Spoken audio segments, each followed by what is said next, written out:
button. Thingy. We have buttons pressed. We have people to see. Mm-hmm. We are busy human beings today. Hello, everybody. Thank you so much for being here, hanging out with us tonight. Glad you're here, especially after a week off. That was lame. I know. That wasn't was so it? dumb. It was very lame, but now we're here. You're here. Thank you so much.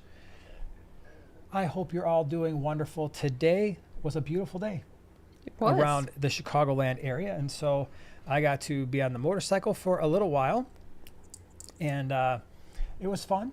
It was about 64 degrees and sunny. How was it by you? Was it nice and warm? Was it toasty?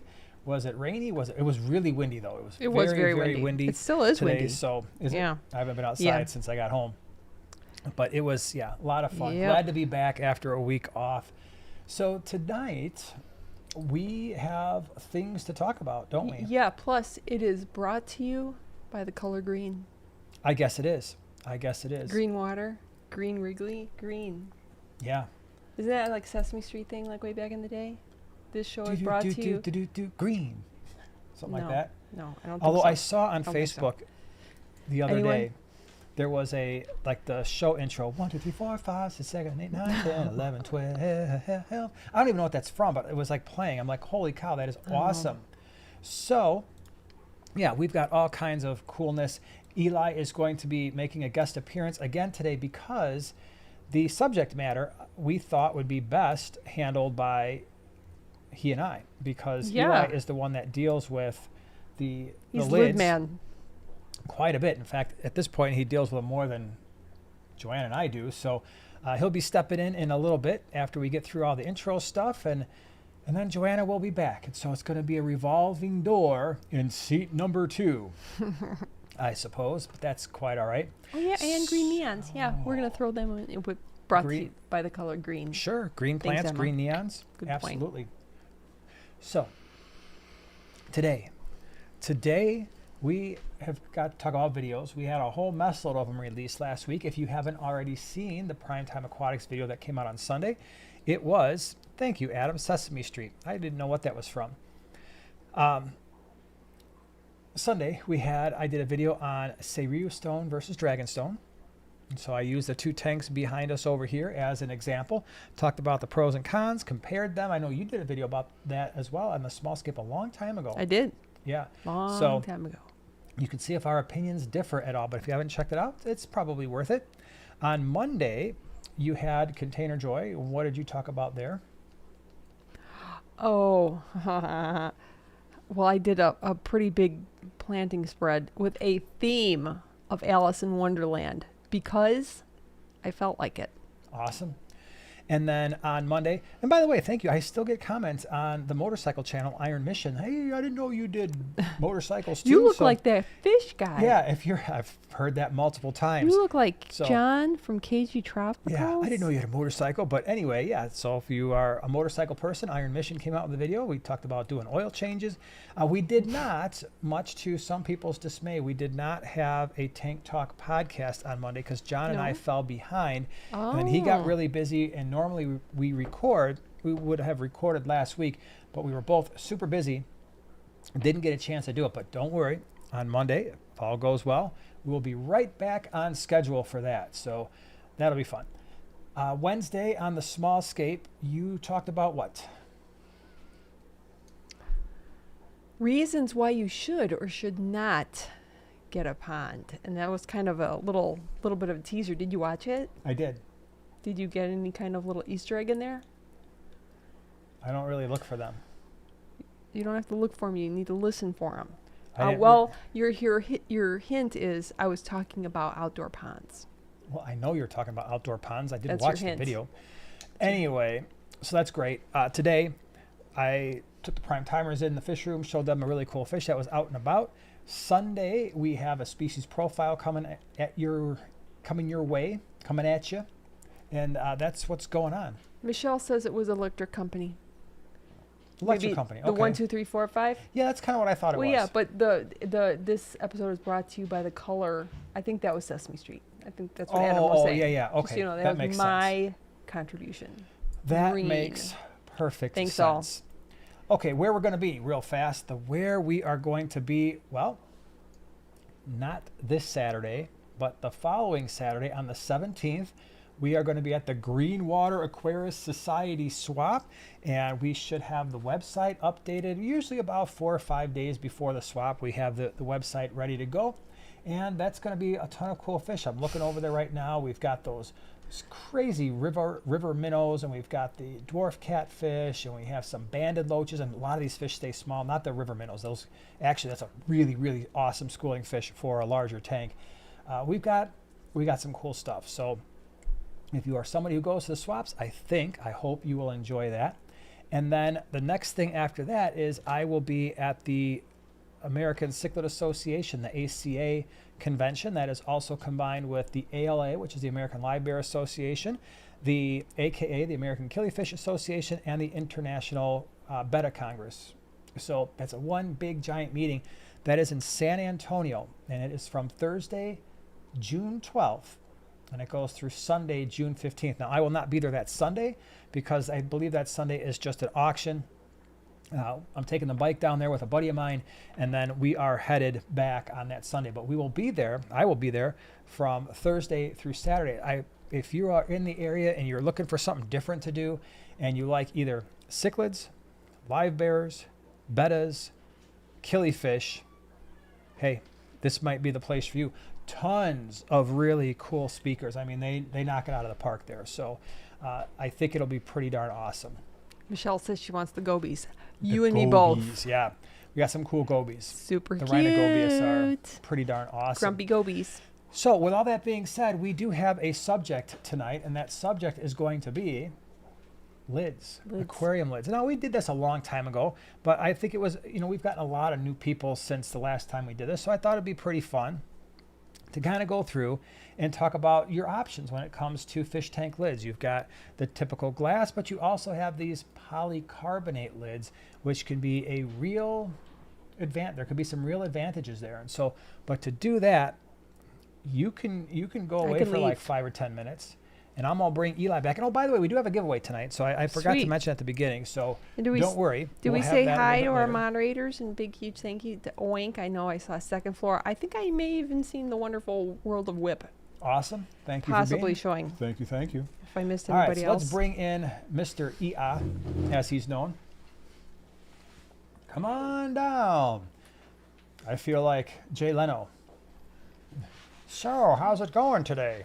I can't really do a Jay Leno voice. All right, now we want to get this mic kind of close to your face. You don't have to like speak into it, but there we have it. So say hello to everybody. Hello. Eli is back, and if you don't know, Eli has been taking more time on Primetime Aquatics. He had a video come out a couple weeks ago, how to clean, some best practices for cleaning aquariums, right? And so if you haven't seen that one, totally worth checking out because he's the one that cleans all the tanks. And he's cleaned, at this point, he's cleaned way, way, way more tanks than I have ever cleaned. So we said, what, over how many? I was like over 10,000 or something. Yeah, it was like 10,000 tanks. So quite a bit. All right. So these things, we're going to be talking about glass lids. I don't have a demonstration for you because everybody knows what a glass lid is. But then we have these. These are the polycarbonate lids, and for those of you who've been around the channel for a while, you know that we use quite a few of these things, and there's a number of reasons why. We're going to talk about that today, but these are usually your two main options. You got these polycarbonate. This is greenhouse siding, believe it or not, and it can work really, really well as an aquarium lid. Now, one of the reasons why, and by the way, I do have an Amazon affiliate link down in the description below if you're like, hey, I would really like to try those. Which ones were you using again? I linked the 2x4 sheets. So it's called like an easy ship. That's the size 2x4. And I have found those 2 feet by 4 feet long. They are awesome because you can get a lot of 20 gallons out of those things, a lot of 40 breeders. And so it can be pretty easy to work with that size, and it's pretty cheap to ship. So if you're interested in it, check out the description here and check out the Amazon link. So reason number one, the main reason why we used these crazy things was they were cheaper. And so when we were setting up our fish room, it can add up. And so if you're somebody who's starting to set up a lot of tanks, well, you might want to consider these polycarbonate lids because they will save you a lot of money. The 2x4 sheets, don't quote me on this. I thought they were maybe like $120. You get multiples. And so you can make depending on the size of your tank, I think we were making about 4 tanks, maybe 6 tanks worth of lids per panel. So it was like a no-brainer. I mean, it was maybe 25-30% of the cost of glass lids to do these in polycarbonate, and it saves all kinds of money. Again, if you've got a lot of tanks, you're going to want to consider it, because you do want lids. Why do you want lids on your tank? Well, additionally, with them being cheaper, they're also, I mean, I find them easier to work with. I think, you know, they're obviously much lighter, and so they're easier to kind of maneuver and take off. And you can just put them on the top of your light on the tank. And they also don't break. And so, you know, if your tank is high up, you know, seated on your stand, and it falls off, or you need to, you know, The lid take it falls off, not the tank. Yeah. Yeah, it'd be hard for your tank to fall off a stand, I think. But yeah, if the lid falls off, you know, and it's a glass lid, then it's obviously going to be very easy to break. With the polycarbonate, you know, it's not really going to break. Absolutely. And keep in mind, the reason why you want lids on your tanks, this is where I was going with this, is you don't want your fish jumping out. So you want to keep your fish safe, right? And you want to keep the water in the tank. In other words, you don't want a whole bunch of evaporation, especially when you start getting 10, 15, 20 aquariums. If those are all open top, you're going to have a lot of humidity. Now, for us, we keep most of our tanks covered, but like all the ones in the gallery, with the exception of this tank right here, they're all open. So the cichlid tank here has got a lid, but the rest of them, because of the way the aquascaping went, we've got wooden plants sticking out of the top.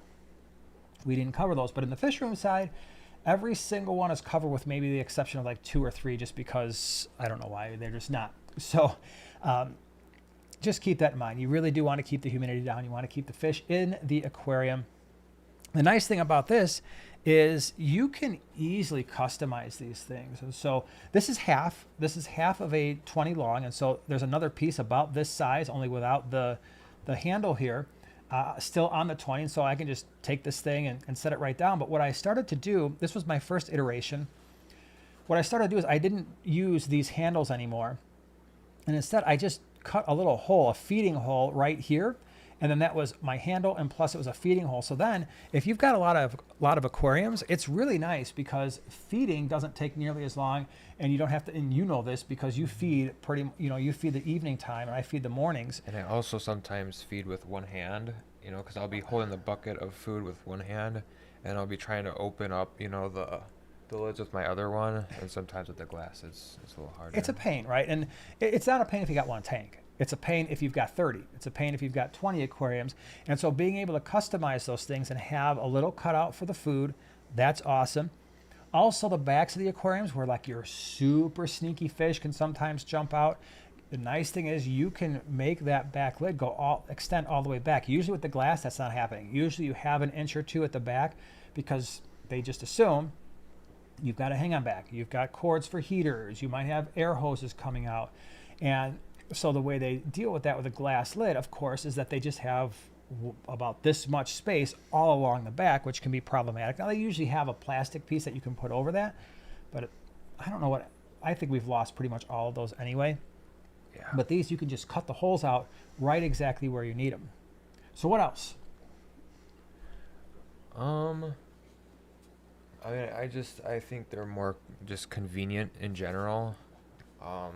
You know, you're gonna have fun with them and chuck them around if you want. You know? Fish tank cleaning ever gets boring, you know. Yeah. What about keeping the lids clean? Which one would you say is easier, glass or the polycarbonate?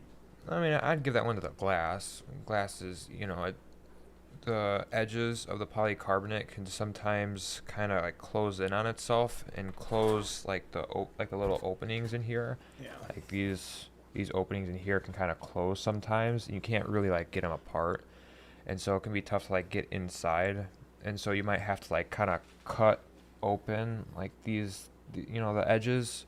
You know, it's obviously still doable, but Yeah, and one of the things I've seen people do is they actually seal this. I didn't do that when I first made these, but they'll take either like an epoxy or a silicone, and I'll just kind of seal all this up so that water doesn't get in here, and then you wind up with algae and stuff that grows inside, because even if you clean the surfaces, the top and the bottom surface, if you've got algae inside, you can run water through there, but I mean, it's still kind of a pain. So I would give the advantage to cleaning definitely to glass, because even when the glass gets dirty, you could take a razor blade and scrape that off really easily. This, you could still take a razor blade, but it does have a slight ridge to it. So I guess it's probably not as easy to clean, right? No, and I've tried to use the razor. Mm-hmm. It's usually not as easy because it's a little like rough like that. Like Yeah. the surface of the polycarbonate, but you can use like the softer like brushes. They work well. That's true. That's true. What else? Planted tanks. People ask about that all the time. Hey, if I've got a planted aquarium, will the polycarbonate still let the light through? Again, when we had the fish room back here, and when we still have the fish room on the other side, and you saw all those planted tanks, the vast majority of them were the polycarbonate lids. They let light through. I mean, it's greenhouse siding, right? It's used for greenhouse roofing, greenhouse siding. The whole point of this stuff is to allow visible light to go through for photosynthesis. So you're not going to have any issues with your plants. The one thing I was thinking about is if you had a really large fish that decided it wanted to freak out and hit this, it could knock these lids off. It's not as likely to happen with the glass. Well, yeah, with those what are those? All those river minnows guys? Yeah, the river minnows. They like it doesn't really happen anymore, but when we first got them, they would jump a lot, and they would jump into like the lid. But since it's a soft and it's softer and a lighter. Yeah, see, it didn't break. Yeah, didn't break. It's a softer and lighter lid, Yeah. so just the lid would just kind of bounce up and flex a little Yeah. bit. Where I suppose if you had a larger fish and it was plastic, it could knock the lid off. But if it was glass and you had a really large fish, there's a chance you could break. Even if, but like at least ours, they sit underneath the lid or underneath the light, and so I Yeah, don't think it would. true. Or it would knock the light off too, which would suck. Yeah, right. Even more. Yeah. Wow, man, my fish hit the lid and then the light went in the tank and now all my fish are gone. They're all floating. That would be unfortunate. There's one thing you mentioned. People ask sometimes, hey, will the lids melt if the light is there? I have never seen that. I don't know if you have even. No. I mean, they don't even really get that hot. And sometimes I'll rest the fluorescent, or not the fluorescent, but the LED lights like right on the plastic itself. And I've never even thought to be concerned about it because it just doesn't really get. It's never gotten deformed. It's never burned. Nothing like that. Well, yeah, and the fish food that's now stuck to all of our polycarbonate over all these years has also stayed there and have not cooked off or anything. So Yeah, that's true. Well, that wouldn't be there if you had cleaned those lids right when it happened, or you were more careful with where you fed the fish. Not just chuck it around there. I'm just kidding. I'm the one that probably makes the biggest mess. He's probably more careful about it than I am. There was something else I was thinking about as we were talking. Oh, now one thing to keep in mind though, and I have actually started to shift more back towards glass. And one of the reasons for that is just the overall look, I think, of the tanks themselves. Yeah. Like if you're looking at, because we have some tanks that are lower and the glass just appears, it looks a little nicer than the polycarbonate does. And so as we have kind of lost some of these polycarbonate lids, or things have happened as we've changed stuff around, if I've had extra glass lids, I've actually started to keep those more. It is bigger pain to feed, that's for sure, but there's just that preference I have when you've got a really clean glass lid. It looks really nice. Yeah, it does look nice. It obviously depends on what you're going for. In our gallery, I don't think we'd ever use polycarbonate because these are show tanks, but I think that polycarbonate is a little more functional and practical, because if you've got a big tank that you're getting rid of and it's got this gigantic a gigantic set of polycarbonate lids like our 125s do, then you can cut those down and put them on other tanks if you need to. That's a great point. Cutting them apart is not that hard. I usually have like a jigsaw that I use, but if you had a really, really good pair of like industrial scissors, you could definitely use that. And some hand strength. You could use just a regular hand saw. That would work just fine. One other thing. Hold on. This lid here, when I first started buying this was the roughly 1/4 inch. Do not use these, all right? This was a mistake, and the reason why is, especially on the 40 breeders, these will these will flex a little bit. And then when they're sitting way on the ends of the rim of the tank, they kind of flex down. Not horribly. And again, we've got them in our fish room now that are pretty close to 10 years old, and they're still perfectly fine, but they do flex a little bit. I linked the 3/8. Use the 3/8. It's a whole different ball game. I'm telling you, it wouldn't seem like it, but those 3/8 inch thick ones, like the thicker ones, way better. Yeah, I agree. Yep. So anything else you want to add to our polycarbonate versus glass discussion? If you had to pick one, what would it be? I mean, it really does depend on what you're going for. I think you've got a different answer based off of what you want your tank to be, and so I'm a little bit more towards like having a gallery, at least when like I'll have my own fish tanks, and so I'd probably go with the glass lids for that. But if I were trying to keep like a bunch of tanks and trying to keep it functional and a low cost, then I'd definitely go with the polycarbonate. Yep, absolutely. All right, dude. Well, thank you so much. When you leave, can you put this back on the 20 gallon so our fish don't jump out of the tank? Appreciate that. Thanks for being here. Thank you. Yeah, bye. All right, we can bring Joanna back now. Come on back. That's a great question, Joan. Joan asked, what type of lid is on the low boy? So the low boy behind me doesn't have a lid, right? No But the lid. low boy on the other side, that's polycarbonate, because that's the other huge advantage of polycarbonate, which I probably should have mentioned. If you've got an odd sized tank like, I've got a hexagon that I can't find a lid for, or a corner tank, or a bow front, or some kind of a 5-sided tank, polycarbonate is your answer. I mean, you're gonna be able to cut it to whatever shape you need it. So that is a huge advantage in my opinion. Okay. Fish family, thank you so much. Like what you see, make it official and subscribe. That would be awesome. That would be very, very cool. Matt says, how do you cut the polycarbonate? There's a lot of different ways. It's not hard to cut. Like I said, I've got a jigsaw, and I will use that just because it's super efficient. I'll actually stack up 2 or 3 at a time and cut them all at the same time. A really heavy-duty pair of scissors. I'm not talking about the Walmart types where you clamp down too hard and all of a sudden the handle cracks in your hand, but like an industrial pair of scissors and some hand strength. A handsaw will do it. You could use drills for the feeding holes if you wanted to. Like I said, I really wish he took it away, but just the edges, I really wish I would have silicone those so that stuff didn't get in there. They don't really shrink or anything, so if you match them up and you do a good job of cutting them to the right size and you have just a standard tank like we do with all these black rims, they'll rest inside there just like glass does. No issues there. Okay, let's see here. This is hilarious. Jason, a little off topic. Your beard is on point today. So, an episode on beard maintenance. Do you want to know why it looks like this today? Because I was out riding my motorcycle and it was really windy.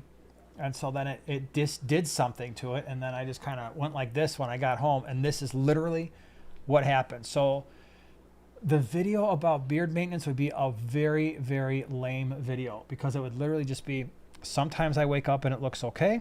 Sometimes it doesn't. And that's just it. Hashtag every day, man. Yeah. It's every day. I don't have a secret. I don't put anything in it. I cut it myself. So it's just the way it is.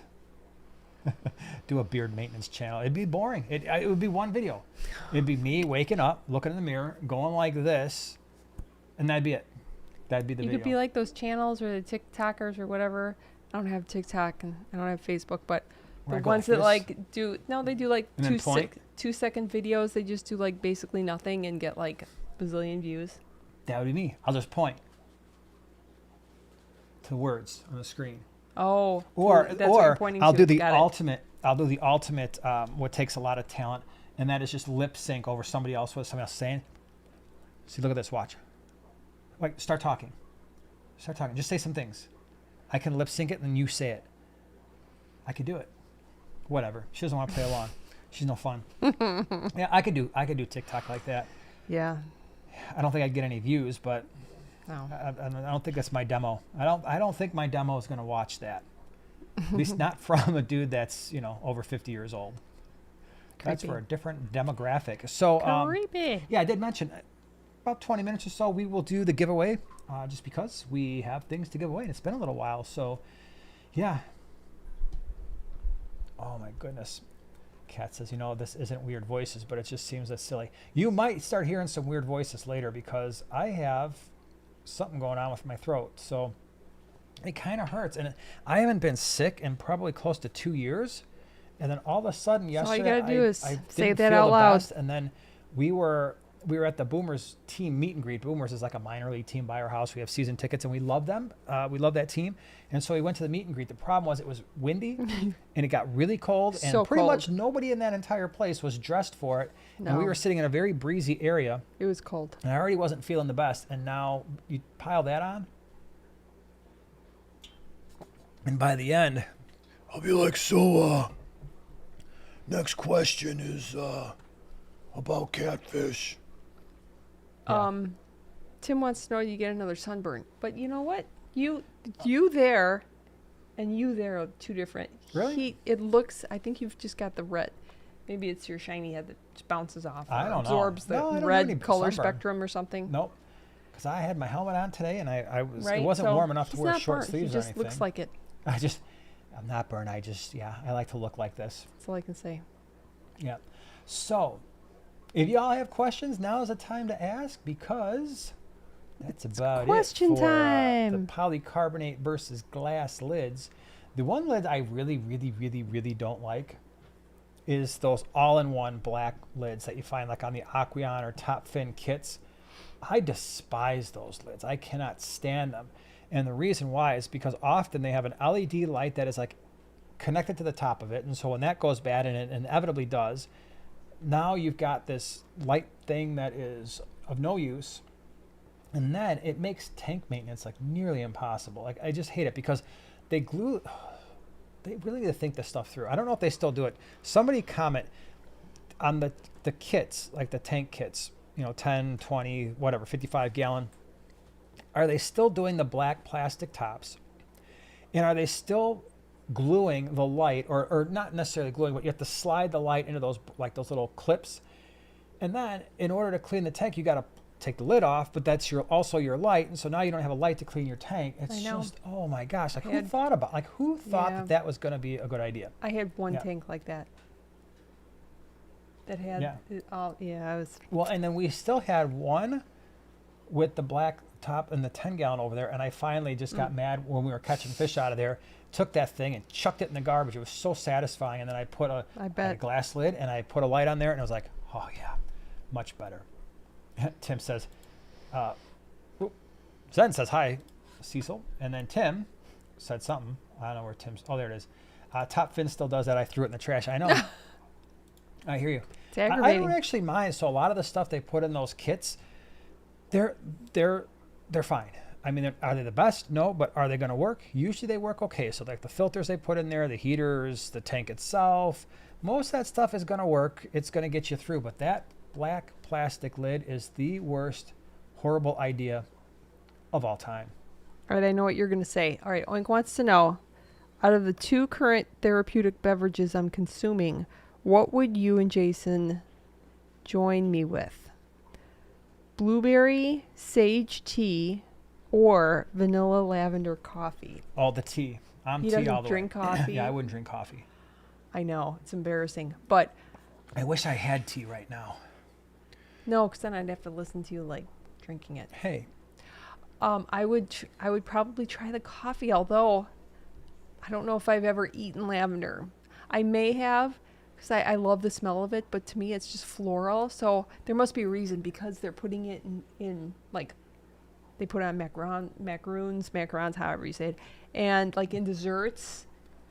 I Lavender. just have a big chunk of lavender. I ate a whole Do you block even- of lavender one time. Do you even know what Yesterday lavender looks for like? breakfast. Yeah. The soap. I just eat the big bar of lavender soap. I put it in my salad. Okay, I don't really do that. Don't No, ever do they're that. like That would be little- bad. They're like little buds, little. Yeah. I don't know about that. Little tiny cotton balls. What I do know Purple. is, thank you, Scott. Thank you for gifting 5 new Prime Timers, the Prime Timer experience. Really appreciate you doing that. Thanks for doing that. And then, hold on, let me scroll around here. No, we have not had the giveaway yet. And David, thank you so much for the super chat. For a 75-gallon with 6 electric blue Rams and 4 electric blue Acara, what filter do I need? So it depends on what your needs are, right? I mean, you could go anywhere from 2 Hydro 4 sponge filters. If you're like, I don't really want sponge filters. Okay, maybe a hang on the back filters. And so for the 75-gallon, I might do 2 Tidal Seachem 55s or 2 Marineland Pro 375s or 2 Aqua Clear 50s. I just like with a 4-foot tank, if it's a hang on back, 1 on each side.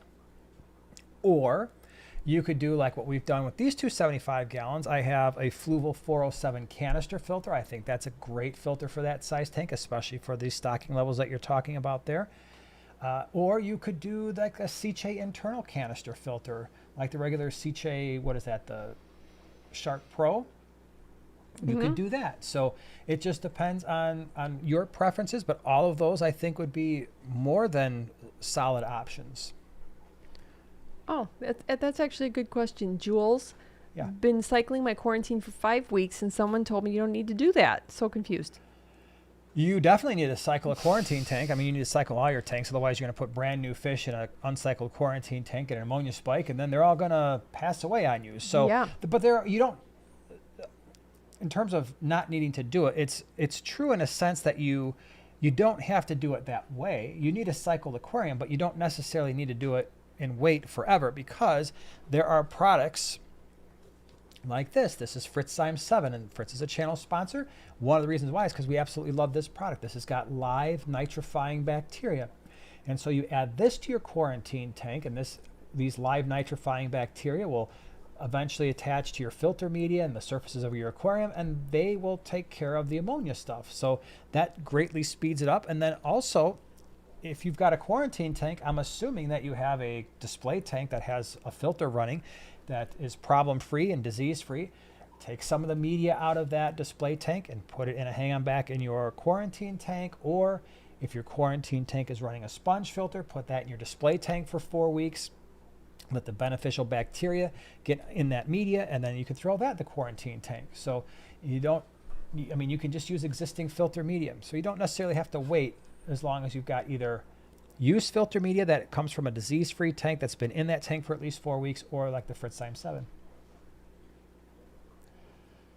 Yes. Okay. Yellow says, have a glass lid on the way for my first tank. Thank you for this live. Well, that's cool. Very good to hear. First tank. That's exciting. Oh, it is. Oh, that's a good question. Yes, it is. How do you prevent algae on the lids? Is there a way to do that? No, there's not. Because if you've got a really nice tight-fitting lid, you're going to get a lot of moisture that's going to hit the top of the tank and then drip back down in the aquarium. Perfectly fine, but that moisture is going to be a breeding ground for algae. If you have any types of, like we have a lot of sponge filters that bubble and then the water just hits the top of the lid, which is perfectly fine, but that's going to create algae.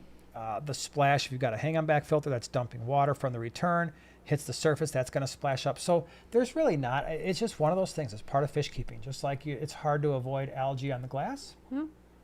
Sometimes you got to, and we don't do it a lot. We clean our lids maybe once every 6 months.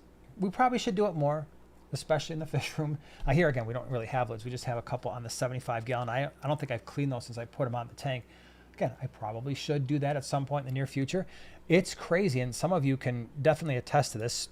If you leave your lids go long enough, and you're like, man, you know what, my tank just doesn't look that good anymore. It looks kind of dull and featureless, and you clean those lids, and all of a sudden it just brings your tank back to life. So, but it's just razor blade and running water, scrape it off, and do that once every 3 to 6 months. Michelle, great question. If my water parameters are fine, do I need to clean the Oaza canister? At some point, yeah. And the reason for that is the canister filter is not, so the canister filter is housing beneficial bacteria that is accomplishing the nitrification process, ammonia to nitrite, nitrite to nitrate.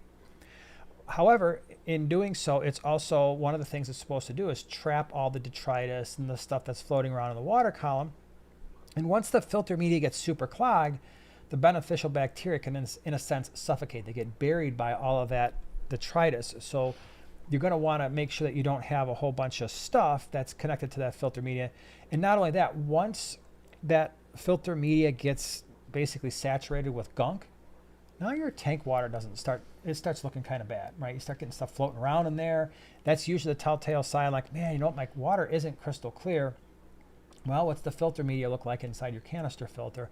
And if you leave that stuff go too long, the other problem is now you've got a nitrate making factory, which can lead to algal blooms. So definitely, and if you've got the Owaza with the pre-filter like we do here, I have to clean that pre-filter like once every 4 to 6 weeks. Otherwise, you can really tell in these tanks when it's getting bad.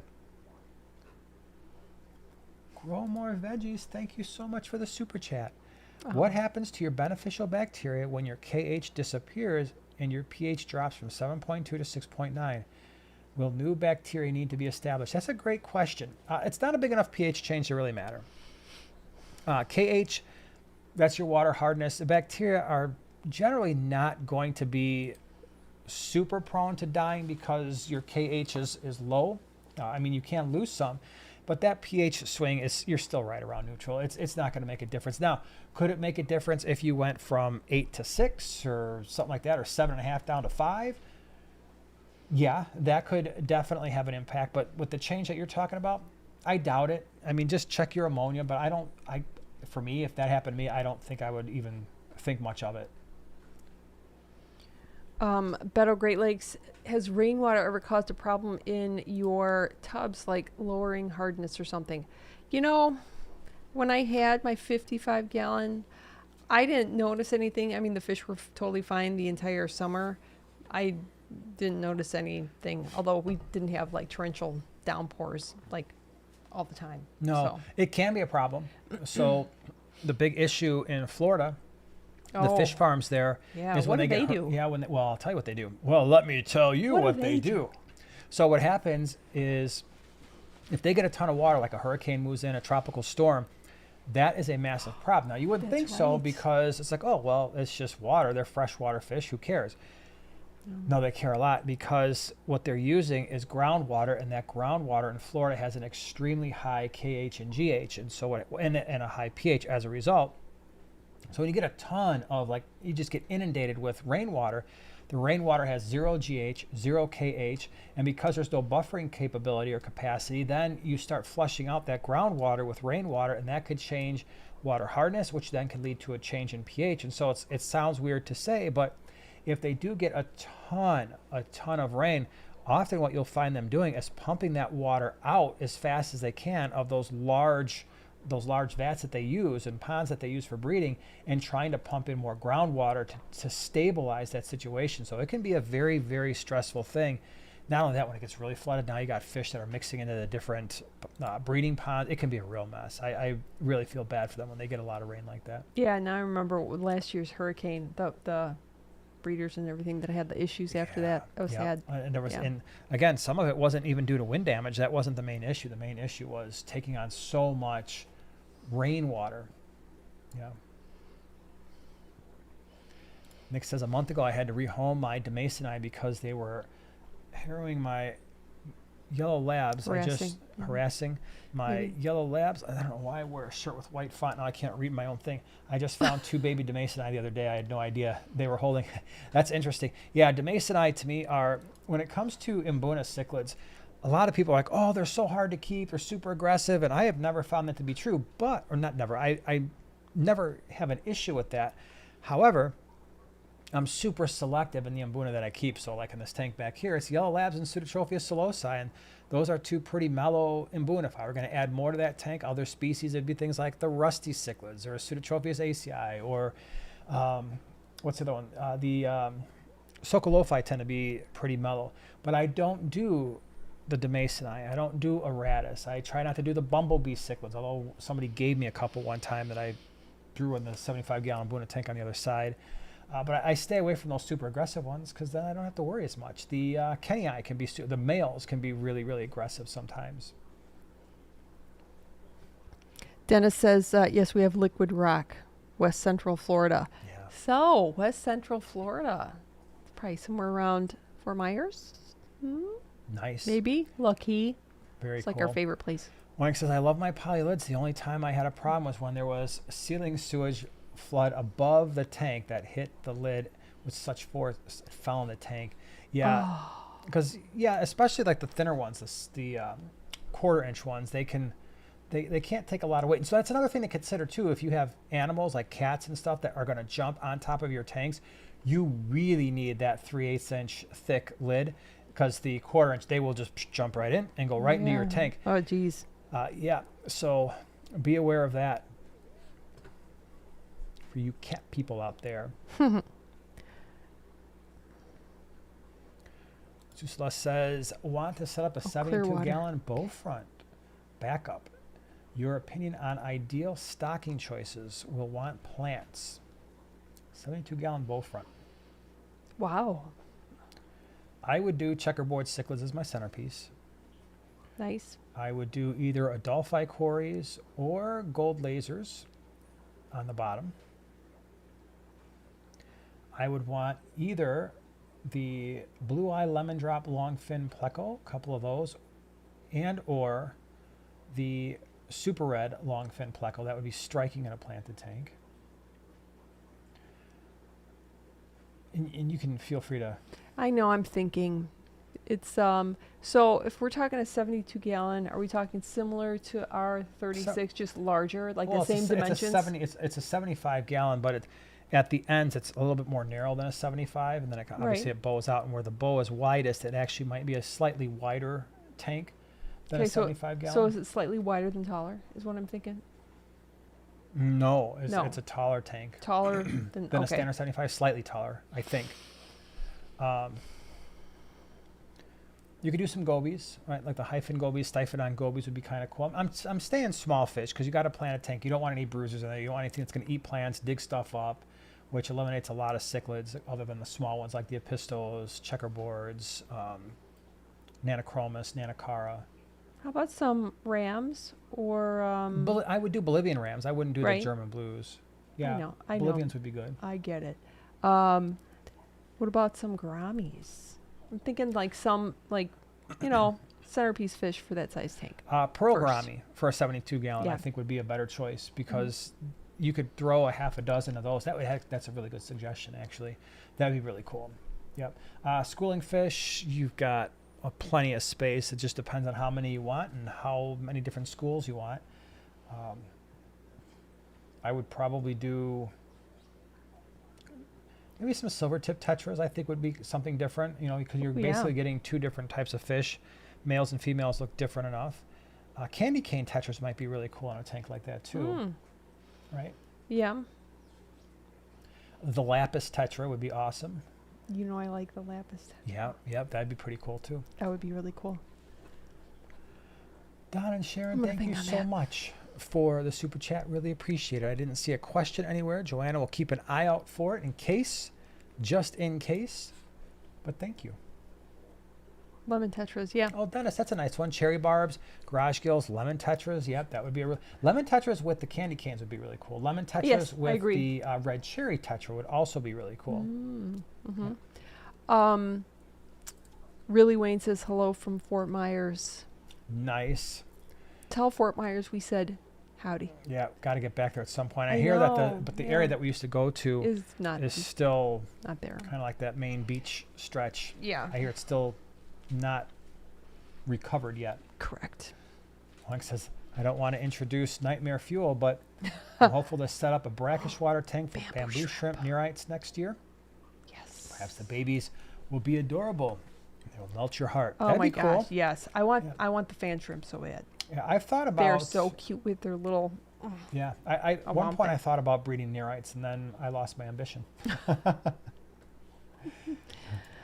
I saw red cherry tetra in person this week, and wow, we bring them in from time to time. They are absolutely stunning fish. A little bit still on the expensive side, but yeah, they're awesome. Oh, here's the question. Oops, didn't put my question. Does the greenhouse lids warp like plexiglass at the ends? The 3/8 inch stuff does not. The 1/4 inch, it will warp a little bit. Not much. I mean, we still have it. It's still there after, like I said, 10 years. Pedal says, hey, Jason, back to the lids. Are those custom-built canopies practical at all? If you like the look, yeah, it's like the big wooden canopies. If you like that look, you want to hide the lights. Yeah, people do that all the time for show tanks. Would I ever do it? Probably not. Just it adds a lot of cost to a tank, and I don't mind just what you see back here, right? So I have my AI blades. They're resting basically right on the frames of the tanks that have no lids, and then this tank here is got the AI primes that are sticking out. So I don't mind that look, but if you're someone who's like, yeah, you know what, I really don't want to look at the lids. I don't want to see the lights. And the other thing that a canopy will do, and not enough people talk about this, is on all these tanks, you see how the light is it's shining up onto the walls? If you want an aquarium, and this would look really cool at night, all right, like if you look in our fish room right now, it's well illuminated. It's just because all the lights are illuminating the room along with the tanks. But if you wanted a show tank and you turn off all the lights and all you see is the tank water and the tank itself, then a canopy is 100% the way to go, because it's hiding all that extraneous light, all this light that's actually going in the room. So, you know, in this gallery, yeah, we have a light up there that's shining here, but this whole room is illuminated because of the fish tank lights. But if you wanted to really darken that up, that would be the way to do it, using a canopy. And think about it, if you have it in like a living room or somewhere where you're also watching TV, maybe movies where you're turning off all the lights, and then you have this big, you know, like if you have lights like that, that might be like super distracting. So you may want to cap it with the lid. Yeah. Alan says, I'm thinking about putting a school of Colombian red blue tetras in with about 10 of the peaceful American cichlids. Do you think they would get along? Electric blue acara, RHT. What is an RHT? Somebody help me out here. RHT, I should know what that means. Red. Rainbows, keyhole, gold several. Yeah, I think that would work just fine. Colombian tetras get big enough where they're not going to get eaten by anybody. They're not super fin nippy. Get a big group of them as long as you've got a large tank, which I'm assuming you would. Red tapos. Okay, yeah, that would work just fine. That'd be a good mix. That'd be cool. For sure. Andrew wants to know, are you going to be doing a gallery tour again? Funny you mentioned that. Yeah. Guess what I was filming today? What were you filming today? Your face. Tell us. A gallery tour for not this Sunday, the following Sunday. I think it'll come out. If you were my sister, I'd knock your water bottle. Yeah. If you were my sister, I would. Oh, wait, I don't have a sister. Never mind. So, yeah, that's going to be happening soon. Hey, you know what? We should do the giveaway. Oh, yes. What do you think? Woohoo. All right, so hold on a second here.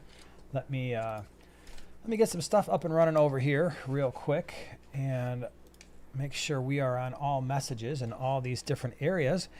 So we have a number of things that we're giving away tonight, and I just kind of went scatterbrained with this, and I just wanted to make it fun. So here we go. Are you ready? So there are things that probably don't go together? Oh, there are definitely things that don't go together. Okay, that's fun. All right.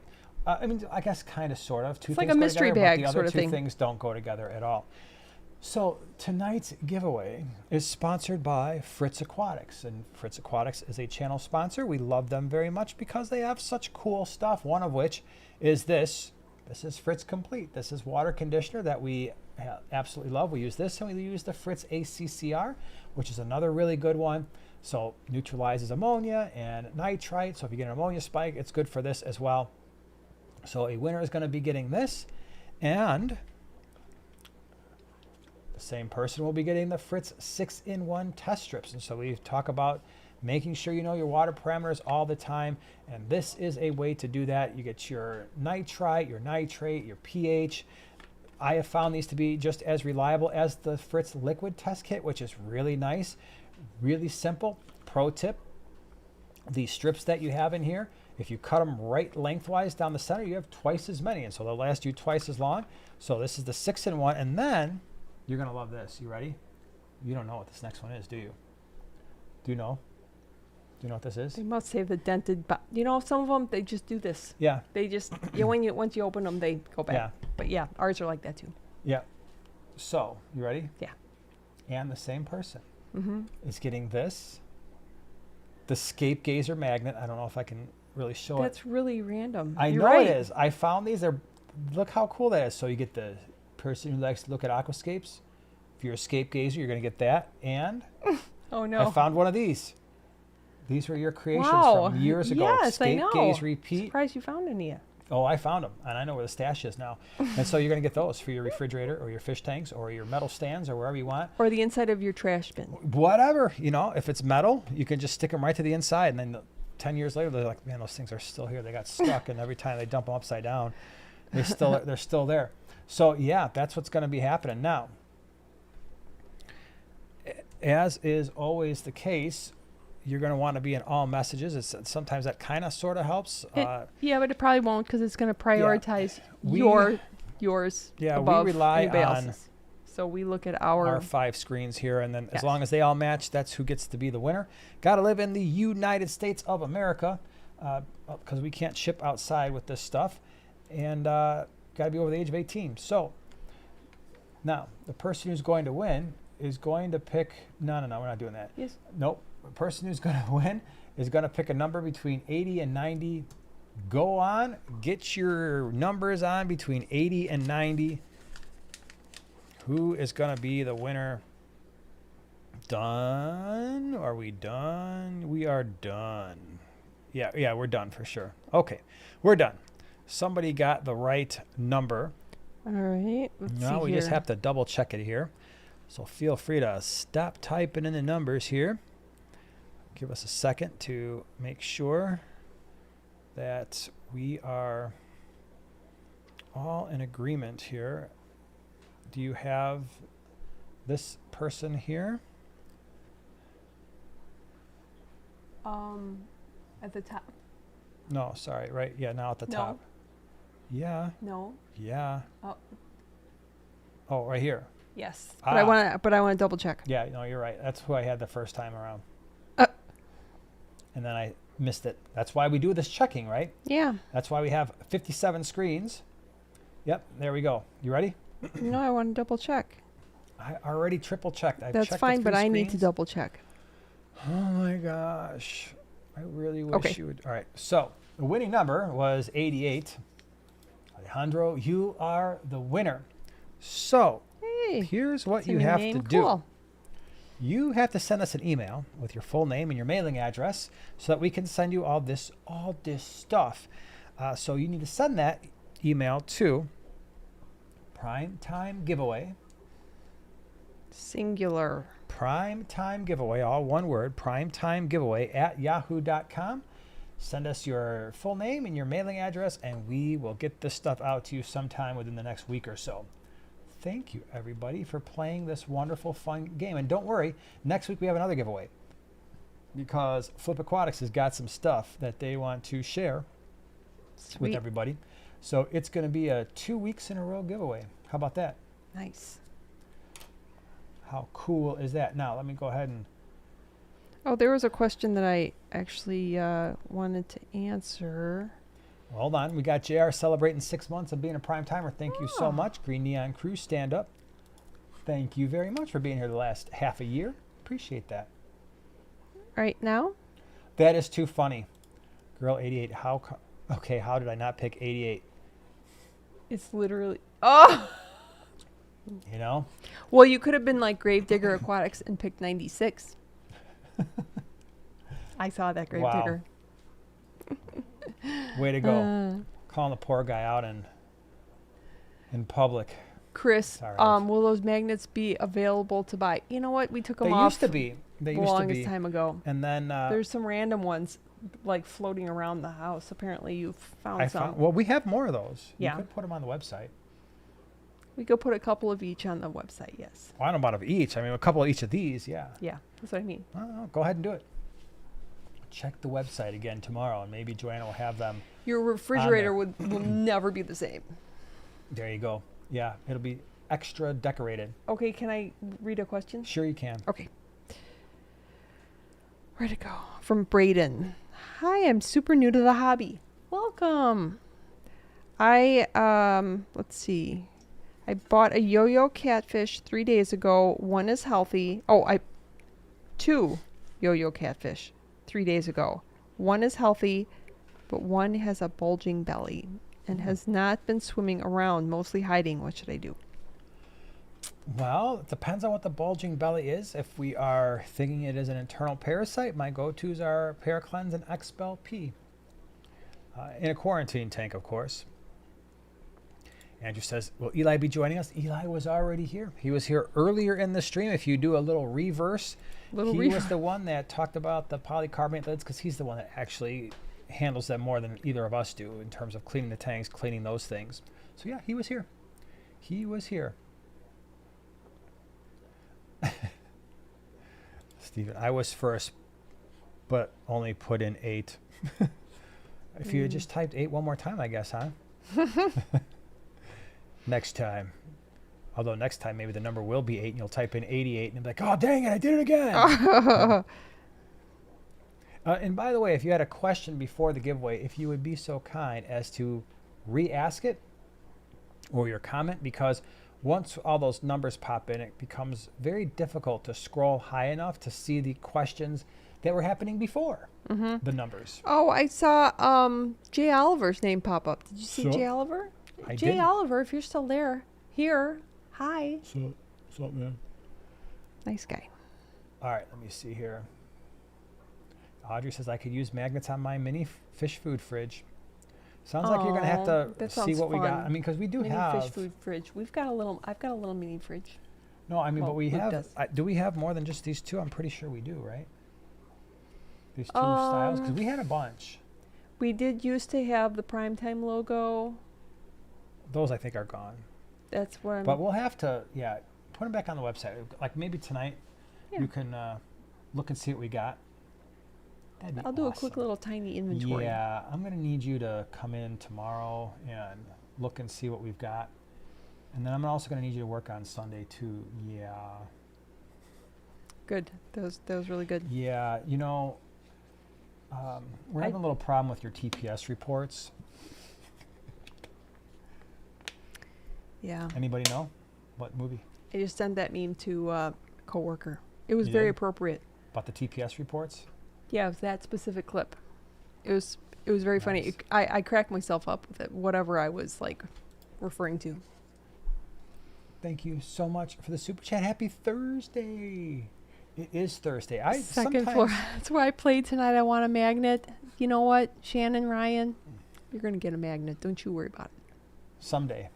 Someday, just randomly, Yeah. like some sort of random courier is going to walk in and be like, excuse me, Shannon, Ryan, this is for you.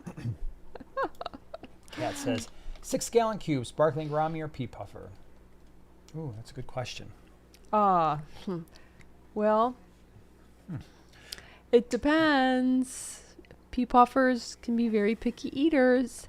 Yeah, I'd go sparkling Grammy. Yes, right now I would be leaning towards that because my fabulous duo, Peanut and Poppy, are being real stinkers about eating. I mean, they will just watch the baby brine. Sometimes, especially Poppy, just watches it. And I was like, what are you doing? Eat. Hey. I want to get like a little tiny spoon and be like, eat. Doesn't want to do it. 1 month into my first cichlid tank, found yellow lab holding this morning. What happens if I just leave her alone? If you've got other fish in the tank, she'll spit them out, and then you will not see the fry because the other fish will most likely eat them. It is what it is. I mean, I've got all kinds of yellow labs and Pseudotropheus psilocybe females in that tank right there holding, and I never see fry because I'm not going to try to get them out of there. And as soon as I spit them out, they're like, everybody else is like, hey, live fish food, this is great. Yellow marker says 2 honey gourami and a 20-gallon long. Yeah, I don't see why not. I mean, The 20. maybe if you had a male chasing around a female a lot, that might be something, but... I would make sure you got lots of plants. Yeah, but... Yeah. And Kat says, I have 6 honeys and a 20 long, and you'll be fine. Yeah, I There would you say go. I've done many honey gouramis and a 20 long as well, and never really had an issue with it. I really miss having honey gourami, just so you know. I was thinking about that earlier, actually. Mhm. Well, I'm glad that you are having a honey gourami separation anxiety, but I'm not. we'll see. I'm Emily says, any tips for getting better at identifying fish problems? I feel like a lot of things manifest in similar ways. I can tell when something is off, but then I'm lost. Time, experience. There is a fish disease book by Ed Noga that is really, really good. That was the book that I used when I did my master's cert in aquaculture and fish health.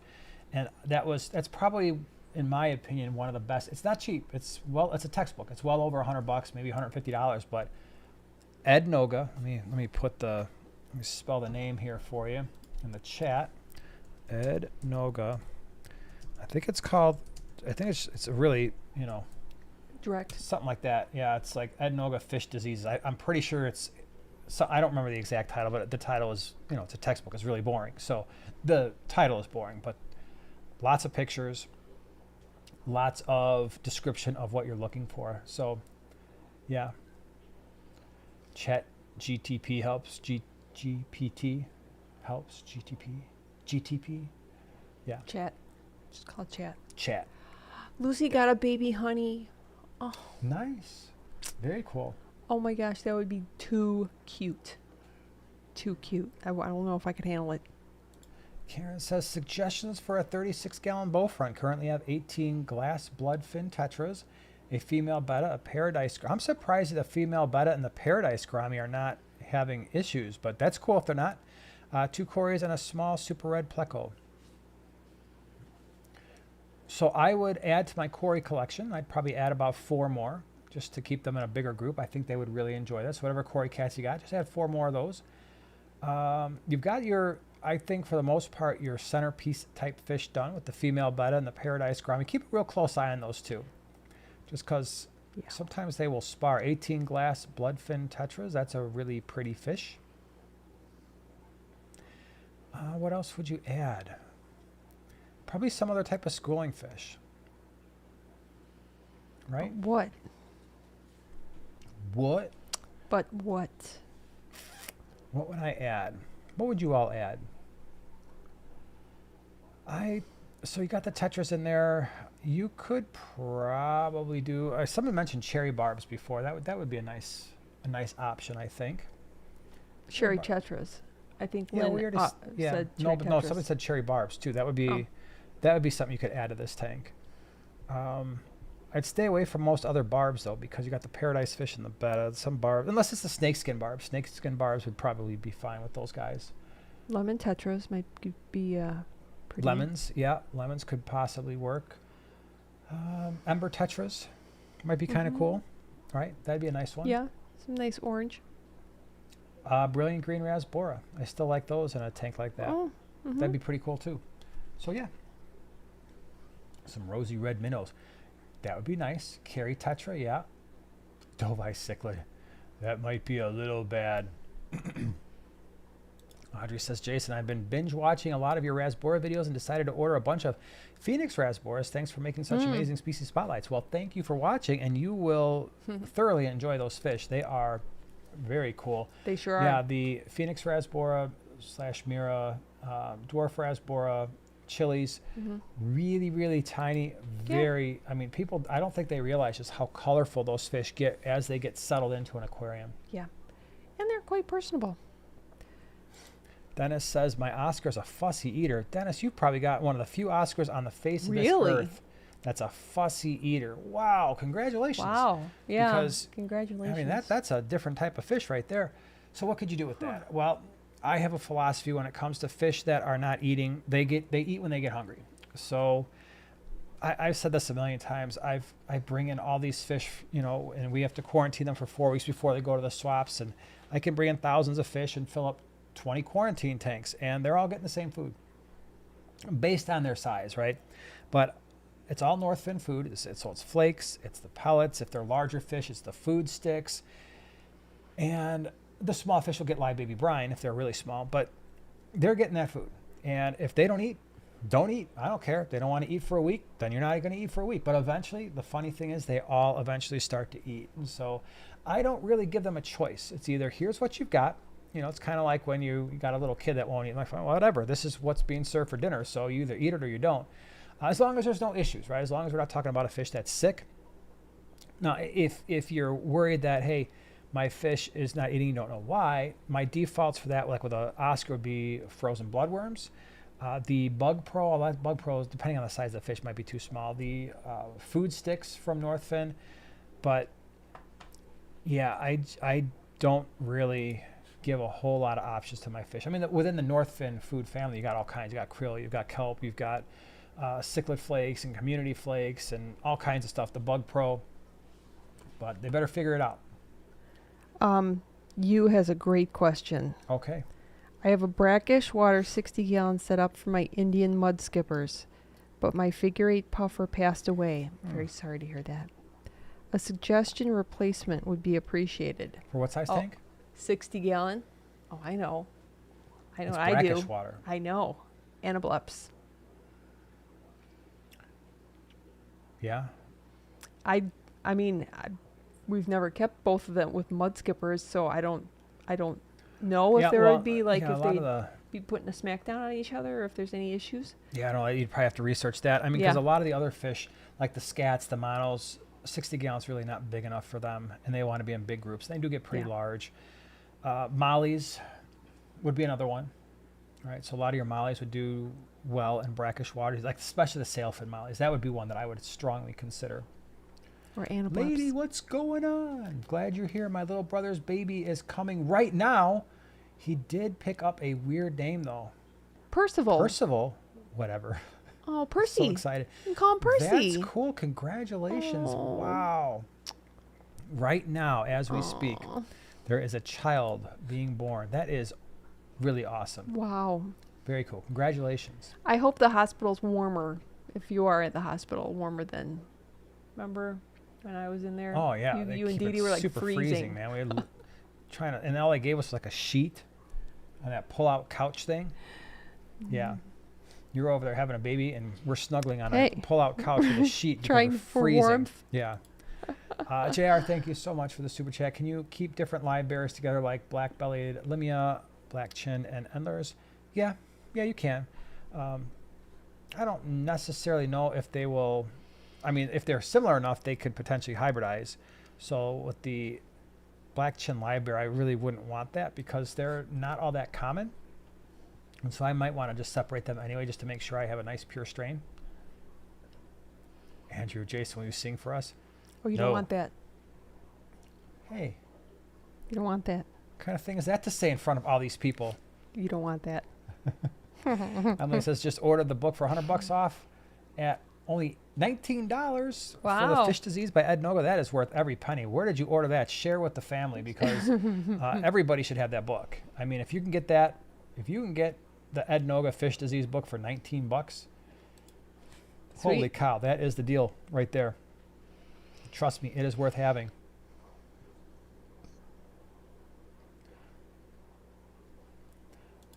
Beto says, how could you use the polycarbonate to divide a tank for like pregnant female per se?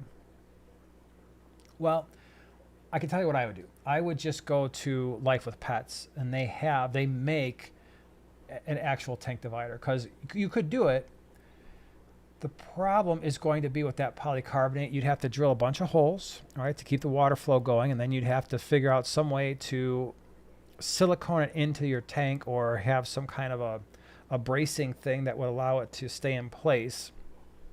And then if you're drilling holes in that polycarbonate, the water's going to get into all the ridges, which may or may not matter, but why deal with that when you could literally just go to Life with Pets and they sell them for all the different size tanks? That's what I would do. Crazy in Love, can you explain what exactly is brackish water? It's not exactly salt water, but not exactly fresh water. That's exactly true. That's about right. It's a little bit of both. Yep. Antisocial. What can I pair with Midas? With my Midas cichlid? Depends on what size tank you got. I would, unless you've got at least a 125, nothing. It's probably your safest bet. And even if I had a 125, if it's especially if it's a female, you've got options. Our female Midas was perfectly fine with, believe it or not, African cichlids, peacock cichlids, and Buna. They just ignored one another. There was Synodontis catfish in the tank. Fine. If it's a male, they sometimes get more territorial. And your easiest bet would be non-cichlids. And so you do something like, again, in a large tank, at least a 6-foot tank, you've got your silver dollars of all the different types, which would be probably a pretty decent thing. You could do something like mascara barbs, which would be very, very striking. If you had like an 8-foot tank, well then, yeah, then you can get into lots of different types of cichlids, but then you got your tinfoil barbs, your ballast sharks, just something kind of schooling, right? Something a little bit different. The Raphael cat would be a really good option as well. What did I just? Oh, 6 Pennywise. Just wondering, how many pea puffers do you think would be okay for a 10-gallon, or is that size too small? No, that's a perfect size for 2. They usually say 5 gallons per pea. So if you got, and then an additional 5 gallons per additional pea. So that would be 2 peas. No, you'd have 2 peas in your pod. Can you recommend a good place to get supplies to ship fish? Gemco. Gemco.com. Let me. I was going to spell it because it's not. Yeah. Gemco. Not sponsored by them in any way, shape, or form. They are just a really good company. They've been around for a very long time. So that is a place, and that's not just shipping supplies. They do fish room stuff, and if you're looking for air pumps for an entire fish room and all the kind of gang valves and all that stuff, that is a really good place to go. Tim, thank you so much for the super chat. Just got 7 blackberry silver dollars. Very cool. Those are awesome and are fantastically sparkly. Yes, they are. Had no idea they existed, but do they keep sound pretty. The same? No idea they existed, but do they keep the same? Also setting up a number 6 tank number 6. That's really cool. Yeah, there's nothing super special in terms of care requirements for them other than clean water, decent amount of flow. They'll probably chomp on your plants and keep an eye on them. Sometimes if you don't have them in a large enough group, they'll nip one another. That's the biggest complaint I have with my silver dollars is they have. I was going to do a species profile on the silver dollars at one point using the group that I've had now for years. And I'm looking at these fish. I'm like, I can't put these on a video. They absolutely just nip the ever-loving heck out of one another. At this point, dirty birds. And we had a big group. Now I think we're down to 4 in that 125. The other day I was looking at one of them, and I can't figure out who's doing it. Like half his tail is gone. I'm like, what is going on here? So I have no idea. See who's doing it. Yeah, I just don't know. But very cool. Congratulations. Those are awesome fish. If you want to see what those look like, I believe the fish store that we were just at, what was the one in Cincinnati? Like a month ago? Yes. Cool mural on the side. Oh my gosh. Yeah. So anyway, if you go to the channel and you just kind of scroll down, we just did a fish room tour in the last, not fish room, a fish store tour last 4 to 6 weeks. And I believe they had those silver dollars there. They're really pretty fish. They had a lot of really cool ones. Chris says they have the best lady that answers the phone at Gemco. Yes. Yes, I know. Oh my gosh. Know. She's like amazing. 5-star. Yeah, probably someone like world-class customer service there. And there was one time where an order got mixed up, and I've been ordering from them for many, many years, and they shipped me the wrong size bag.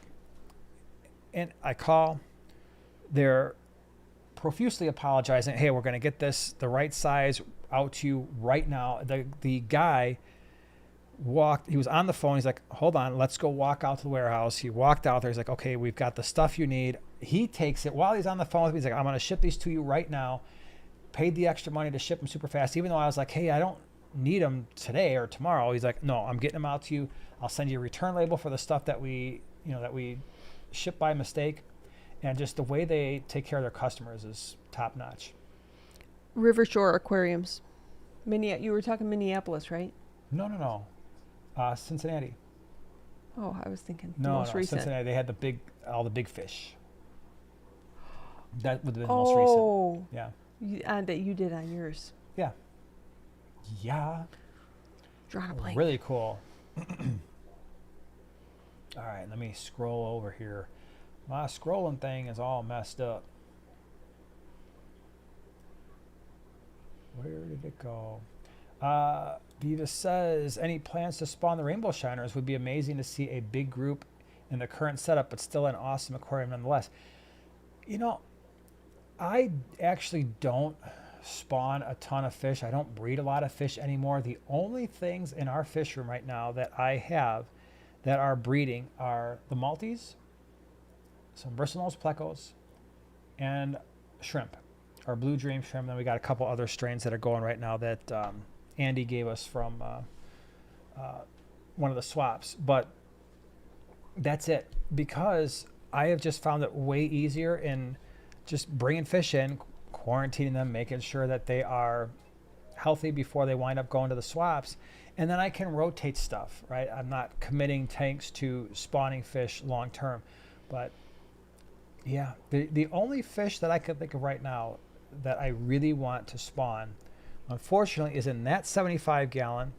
It's the Nichols mouth brooder, and I've got a male and 2 females, and now both of them are holding, and I'm never going to be able to get those fish out without destroying that scape, and I'm not destroying that scape. So if I see them again pop up on a list and they actually come in, because I tried to order them twice, and both times they didn't come in, I will set a group aside and I will breed. Oops, just drop some stuff on the keyboard. I will be breeding those. That will be pretty darn awesome. Fish World Aquarium store. Yes, that's it. In Cincinnati. You says, my grandfather has a 400 gallon, but he fell ill due to cancer. I'm sorry to hear that. And his eco got wiped out. I'm thinking Ultim Angels, thanks to Joey. Any suggestions, or just keep them species only? So Joey would be a way better person to answer this question than I would be. 400 gallons, a lot of space. Yeah. If I were going to do Ultim Angels, I would try to keep it as biotope as I could. Ultim Angels like it pretty warm, so there's that. And I mean, there's plecos that like it warm. Believe it or not, there's a couple Cory cats that like it pretty warm. I would, sometimes you're like, oh, the German blue rams. It's like, well, they have so much disease these days. I wouldn't want to risk it. I almost wouldn't want to risk it, especially if, what's that? I know. 400 though. I mean, you wouldn't go like right to discus? With the Ultims, maybe. I mean, with a 400 gallon, yeah, that's a possibility. You could do rummy nose tetras. You just got to make sure the sizes match well. You don't have really small rummy nose and larger wild caught Ultims or something like that. I mean, I was thinking the aquarium that had the discus and the neons. That was really striking. Yeah, that was definitely cool. Yeah, but just angels, that would be cool too. Yep. All right, everybody, we're gonna cut it a little early tonight, only because my throat, it's starting to go. Keep that jazz over there, man. Yeah, I am Don't be definitely. sharing. I think 2-year streak of not being sick is coming to an end. I should have had this up the entire time. Too bad. Now you're going to get it too.